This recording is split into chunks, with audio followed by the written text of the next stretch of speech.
கர்த்தாவே, நான் உம்மை நம்பி இருக்கிறேன், நான் ஒருபோதும் வெட்கம் அடையாதபடி செய்யும். உங்க வாழ்க்கையில வெட்கப்பட்டு போகிறோமோ அப்படின்ற சூழ்நிலை, ஒரு நெருக்கம், அப்படிப்பட்ட ஒரு போராட்டத்தை சந்தித்து கொண்டிருக்கலாம். ஒன்னும் பயப்படாதுங்க, இந்த ஜெபத்தை செய்யுங்க. கர்த்தாவே, உம்மை நம்பி இருக்கிறேன், நான் ஒருபோதும் வெட்கம் அடையாதபடி செய்யன்னு இன்னைக்கு ஜெபிச்சு பாருங்க. அதுல அற்புதம் நடக்கும். நீங்க வெட்கமடைய ஆண்டவர் விட மாட்டார். அந்த மாதிரி என்னுடைய வாழ்க்கையில நான் வெட்கப்பட்டு போயிருவேனோ, அவ்வளவுதானோ என்ற சூழ்நிலை எல்லாம் வந்தது உண்டு.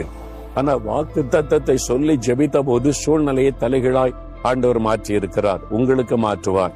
விசுவாசிக்கிறீங்களா? அப்படின்னா இருதயத்துல கை வைத்து ஒரு ஜெபம் செய்யுங்க. கர்த்தாவே, நான் உம்மை நம்பி இருக்கிறேன், நான் ஒருபோதும் வெட்கம் அடையாதபடி செய்யும் என்று யார் யார் இப்பொழுது ஜெபிக்கிறாங்களோ அவங்களுடைய வாழ்க்கையில ஒரு அற்புதம் நடக்கட்டும். சூழ்நிலைகள் மாறட்டும். வெட்கத்திற்கு பதிலாய் இரண்டத்தனியான பலனை காணட்டும். இயேசு கிறிஸ்துவின் நாமத்தில் ஜெபிக்கிறோம் பிதாவே, ஆமென்.